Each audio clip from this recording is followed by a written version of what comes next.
I never thought my own blood would chain me to a tree like some sacrificial lamb, laughing as they drove off into the night, their taillights mocking me from the gravel road. But when the fever hit at dawn, twisting my screams into something unholy, I clawed my way back, not as Victoria anymore, but wearing the skin of the monster who'd orchestrated it all. And oh, the revenge I had brewing? It wasn't just payback. It was a goddamn reckoning that would burn our family's empire to the ground. They called it the Hunt, our family's twisted rite of passage, a tradition whispered about in the back rooms of our sprawling Montana ranch like it was some noble test of grit. For generations, the Blackwoods, my kin, those silver-spooned wolves in sheep's clothing, had dragged their youngest through the whispering pines, blindfolded and bound, left to fend off the dark for one endless night. Bill's character, Grandpa Harlan, used to slur over bourbon, his eyes gleaming like he was recounting a war story instead of child abuse dressed up as folklore. I was 22, the baby of the litter, fresh out of Yale with a poli-sci degree and dreams of reforming the family logging conglomerate into something sustainable. Naive? Hell yes. But I figured it was just one night of discomfort to earn my seat at the boardroom table. My brother Ethan, the golden boy heir apparent, slapped the duct tape over my mouth himself that crisp October evening. He was 30, broad-shouldered and bull-necked, with that easy grin that charmed investors and bedded interns. "Come on, Vic," he chuckled, his breath reeking of craft IPA. "It's harmless fun. Remember when I did it?" Came back with stories that had dad in stitches. Our sister Lila, 28 and already VP of operations, held my arms while cousin Marcus zip-tied my wrists to the rough bark of a ponderosa pine. They were all there, uncles, aunts, even Mom, her face pinched in that fake concern way she reserved for board meetings gone south. Dad wasn't. He was in D.C., schmoozing senators over steak dinners, probably toasting to the Blackwood legacy of clear-cutting half the Northwest without a single EPA fine. The blindfold came off last, and I caught their silhouettes piling into the blacked-out F-350, headlights slicing the dusk like judgment. "Survive till sunrise, kiddo," Ethan hollered, revving the engine.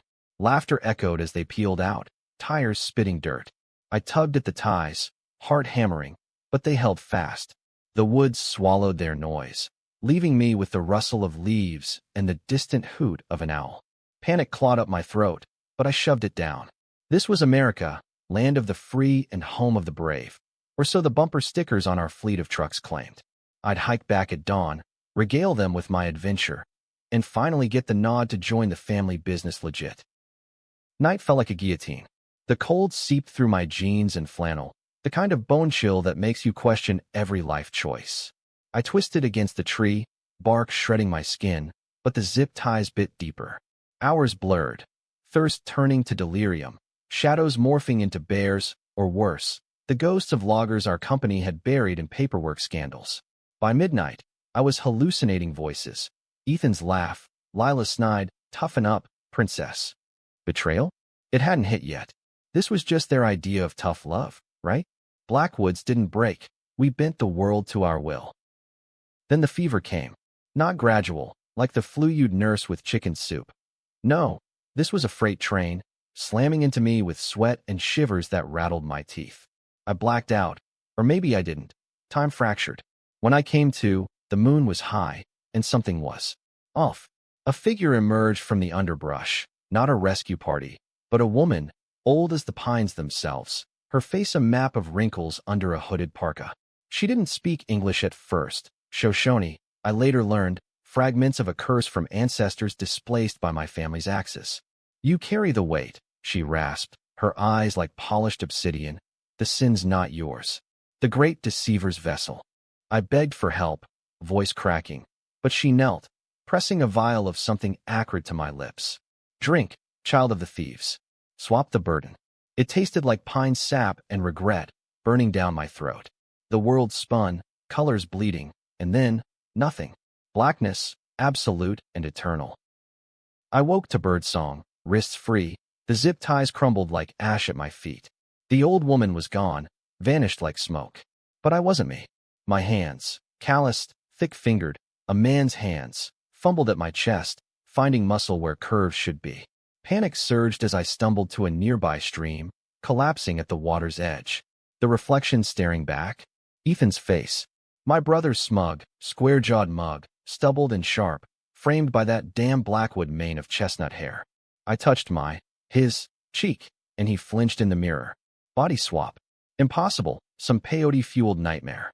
But the proof was in the pounding headache, the alien weight of broader shoulders, the voice that boomed from my throat when I screamed. What the fuck? Staggering back to the truck trail, I flagged down the family ATV at dawn. Ethan, my body, squinting from the driver's seat. Jesus, bro, you look wrecked.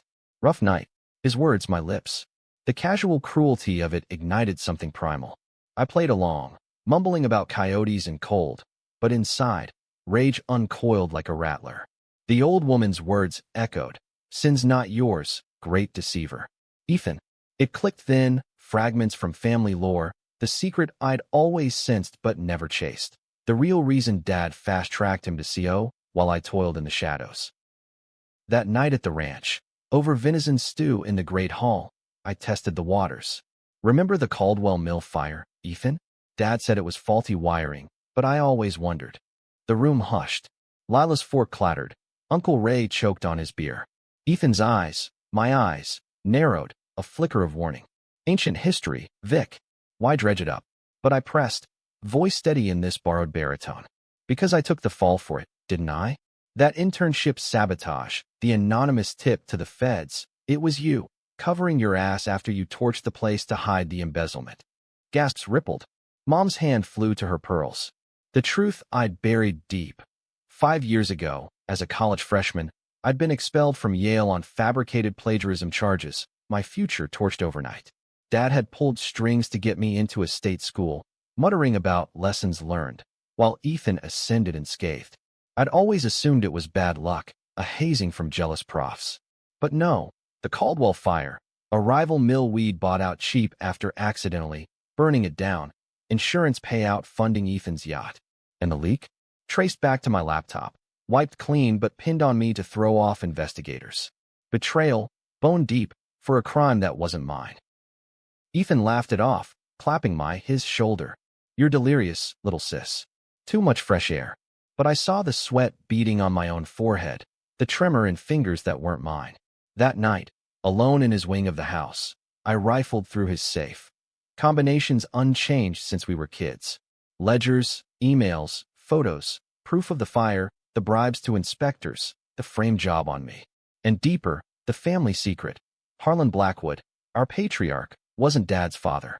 Ethan was the bastard son of a union organizer Dad had crushed in the 80s, a half-breed secret buried with blackmail and blood money. Ethan knew, wielded it like a club, puppeteering Dad with threats of exposure. Power, pure and poisonous. The swap wasn't permanent. I felt it, a ticking clock in my veins, the old woman's curse alone, not a gift. 24 hours, maybe 48, before we snapped back. Enough time to unravel him. My first move. Controversial as hell, but necessary. I hacked his email from his desktop. Password Blackwood King 69, the arrogant prick, and forwarded the incriminating files to every board member, CNG, the EPA, and FBI. From Ethan Blackwood, the sender read. Time to come clean on Caldwell. Attached, scans of the ledgers, timestamps matching the fire. By morning, the ranch was a hornet's nest. Dad stormed in, face purple, waving his phone. What the hell is this, Ethan? Sabotage. I stood there in his body, feigning shock. I don't know, sir. Someone's framing me. The irony was delicious. Lila cornered me in the study, eyes wild. If this blows up, we're all going down. Fix it. Her hand on my arm, brotherly now, felt like a vice. I shrugged her off, planting seeds. Maybe it's karma, sis, for what we did to Vic last night.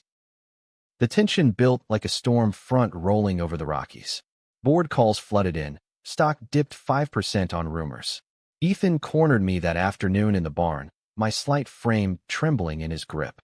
What did you do, you bitch? This is my life. His voice, my voice, cracked, high and frantic. I leaned in close, Ethan's bulk looming over my own body, and whispered, Your life? This is what it feels like to be disposable, brother dear. The chains, the cold, the blame for your fuck-ups. Welcome to my world. He swung, wild, desperate, but I sidestepped, years of his boxing lessons betraying him in unfamiliar limbs. He crumpled against a hay bale, sobbing. Please, Vic, swap back. I'll confess, give you the company. Just make it stop. Tempting. But no. The old woman's gift demanded balance, and mine was laced with controversy. I could end it clean, or drag him through the mud he deserved. I chose the latter. Slipping his phone from his pocket, my pocket, I texted Lila. Meet me at the old mill site. Tonight. We finish this. The old Caldwell mill loomed on the outskirts of Billings, a skeletal relic of rusted silos and charred beams, the air thick with the ghost of smoke and scorched timber. I'd lured Lila there under Ethan's name, promising the final piece of the puzzle to save us all. She arrived at dusk, her SUV crunching gravel, headlights cutting through the twilight like accusations. Stepping out in Louboutins and a cashmere wrap, city polish clashing with rural ruin, she scanned the shadows, phone in hand. Ethan, this better be good. The feds are circling. I emerged from the gloom, still trapped in his skin, the weight of his frame feeling heavier with each step, like the curse was sapping my resolve. It's me, Lila. We need to talk about Victoria. Her eyes narrowed, suspicion flickering. Always the operator, my sister, sharp as a chainsaw blade, cutting deals that left competitors bleeding. She'd been in on the frame job, I knew now from the emails, forging the plagiarism docs, planting the digital trail. Loyalty? Blackwood's reserved that for stock shares. She crossed her arms, the mill's wind whistling through gaps in the walls. Vic's gone rogue, forwarding your dirt like some amateur. If Dad finds out, I cut her off, voice gravelly in Ethan's timbre. Dad knows more than you think. The real secret. Harlan's not his father. You're not either. Her face drained of color, lips parting in a silent gasp. The bastard lineage, Ethan's hook, but she'd known too, using it to manipulate board votes, keeping Dad in her pocket with veiled threats. Lies, she hissed, but her eyes darted, betraying the crack. I pressed, circling her like a wolf, his wolfish gait now mine. You left me out there to break me, Lila, to keep me from digging too deep. But the woods whispered truths. The fire, the bribes, the expulsion, it was all to protect Ethan's crown. And I carried it, the little sister scapegoat, while you two played kings and queens. She laughed, brittle and forced, backing toward her car. Dramatic much? It's business, Vic's survival of the fittest. But I was done with their Darwinian bullshit. In a move that'd haunt my dreams. Controversial? Yeah. Crossing lines even revenge shouldn't. I lunged, tackling her to the dirt. Not to hurt, but to pin, my knee on her chest as I yanked her phone free. Call it off. Text the board. Ignore the files. Hoax from a rival. She bucked, nails raking his arm.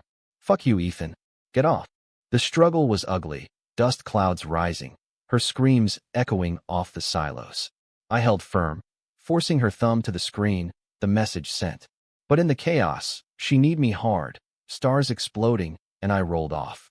She scrambled up, mascara streaked, fumbling for her keys. You're insane. Both of you. Sirens wailed distant. Someone had tipped the cops? No, just paranoia playing tricks. As she peeled out, tires screeching, I slumped against a beam, chest heaving. The swap's timer ticked louder in my skull, a migraine pulsing like Judgment Day. 24 hours left, maybe less. Back at the ranch, the fallout brewed. Dad had called an emergency family meeting in the library, leather-bound tomes and crystal decanters a facade for our rot. Ethan, in my body, paced, fragile and furious, demanding answers. Someone's in my accounts. It's sabotage. I sat silent in the corner, nursing a scotch. His habit, smooth, burned down a throat not mine. Mom hovered, wringing her hands. Boys, girls, whatever this is, we Blackwoods stick together. Irony dripped like the condensation on my glass. Uncle Ray, the grizzled enforcer with scars from mill accidents we'd hushed up, eyed me suspiciously. Ethan, you look wrong. Hungover again. I nodded, playing the part, but inside, plots swirled. The revenge climax was building, a powder keg needing spark. That night, I slipped into Dad's office, the heart of the empire, mahogany desk, walls lined with photos of felled forests, our conquests. Safe cracked easy, family codes never changed. Inside, the original blackmail file on Harlan, Ethan's ace, but also Dad's own sins, tax evasions, union busts that left men crippled and forgotten. I photographed it all, uploaded to a burner cloud, then deleted traces. Controversial decision numero dos. I didn't expose Dad. Not yet. He was a victim too, warped by the legacy, blind to Ethan's puppetry. No, this was surgical. Carve out the cancer, leave the host breathing. But mercy? That's debatable. As I sealed the safe, the door creaked. Lila returned from her errand, gun in hand. A pearl-handled .38 from Grandpa's collection. Knew it was you. She snarled, my face twisted in her rage. The swamp. That witch in the woods. You drank from her vial. Shock hit like ice water. She'd followed me. Known about the curse? How? She advanced, barrel steady. I saw her years ago. Bargained for power, but it backfired. Ethan found out. Used it to control me. Now you're playing God with our lives. The secret deepened. Lila, not just accomplice, but architect. The frame job? Her idea, to test my loyalty, bind me closer. The hunt? Her revival of the tradition, to humble me before promoting Ethan.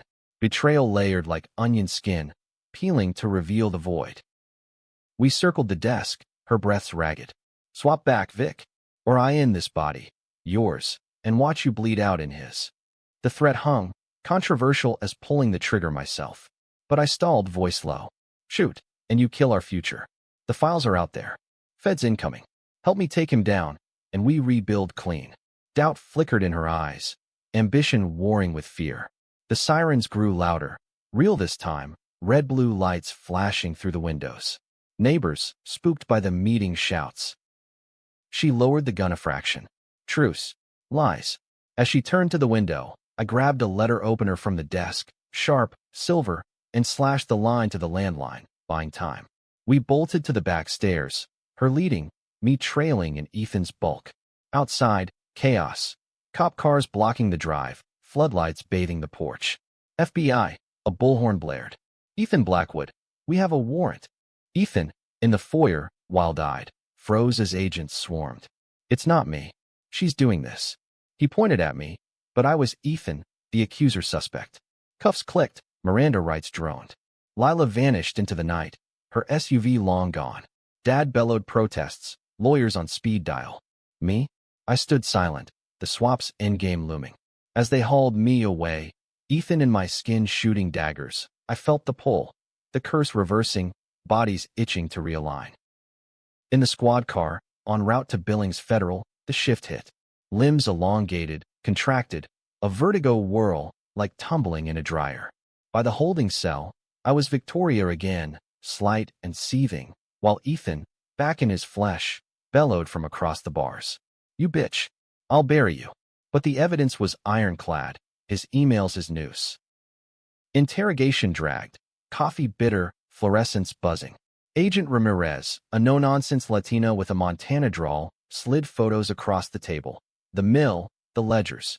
Your brother's singing like a canary, Ms. Blackwood. Says you framed him. But the timestamps. They match your access logs from last night. I leaned forward, voice steady. He left me in the woods. I survived. And in surviving, I uncovered the truth. Check the metadata. It's all him.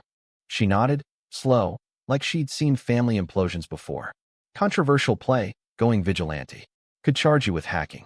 But she didn't. Instead, she pushed for immunity, painting me as the whistleblower. Hours blurred into deals. Ethan facing arson, fraud, conspiracy. Lila on the run, her texts pinging towers to Reno. Dad, shattered, offered the company keys. Fix it. Vic, make it right. Dawn broke over the detention center like a reluctant confession. Pink streaks bleeding into the razor wire sky. Released on my own recognizance. Daddy's lawyers working overtime. I stepped into the chill, a Blackwood town car idling curbside. Mom waited inside, aged a decade overnight. Her usual poise cracked like fine china. Victoria, she whispered as I slid in. What have you done? I met her gaze, unflinching. What we all should have, years ago, ended the lie. The drive-back wound through Sagebrush Flats, radio murmuring about the Blackwood scandal. National news now, pundits decrying corporate greed, environmentalists cheering the takedown. Ethan's mugshots splashed everywhere, that smug jaw said in defiance. Lila's face too, Amber Alert style, wanted for questioning. The empire teetered, stocks plummeted 20%, unions rallying for audits. Dad had called from his jet, en route from D.C. Interim CEO, effective immediately. Don't fuck this up, kid. No apology, just orders. Classic Blackwood.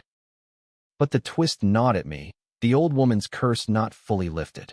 Whispers in my dreams, Shoshone chants, visions of the pines marching on our gates. Back at the ranch, the staff tiptoed, whispers dying as I entered the great hall. I claimed Ethan's old office, boxing his golf trophies, the space reeking of cologne and conquest.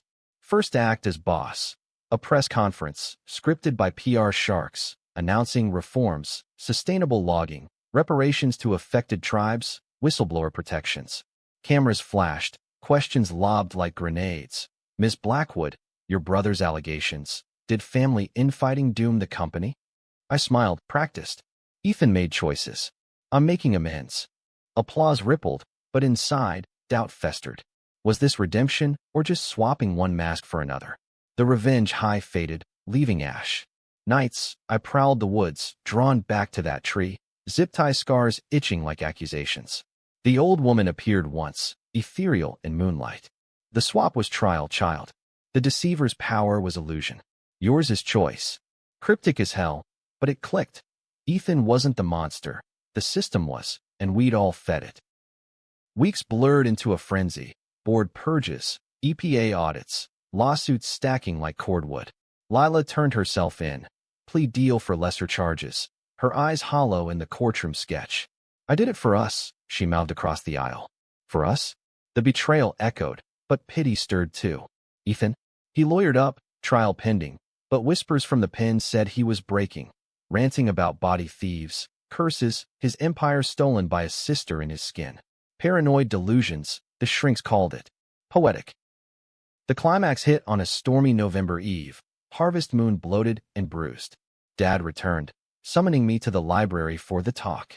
He poured 2 fingers of Macallan, handing one over with trembling hands. Harlan's letter, he said, sliding an envelope across the blotter. Yellowed, sealed with wax. Read it, then decide. Heart thudding, I broke it open. Grandpa Harlan's scrawl, dated 1987. Confession to the union organizers' accident. Not murder, but manslaughter. A logging rig tampered to silent strikes. Dad's mother? Complicit, covering with bribes. And Ethan? The organizer's son, planted as heir to atone or control. I swapped fates, Harlan wrote, to bind the bloodlines. But the boy carries the fire. The secret reversed. Ethan wasn't the villain by birth, but forged in it. I'd punished the symptom, not the disease. Dad watched, eyes wet. Your mother knew. We all did. The hunt. To test if you'd bend or break like we did. Rage surged, pure and unfiltered. You let him frame me. Left me to rot in those woods. He nodded, broken. To see if you'd fight back. You did. Controversial absolution?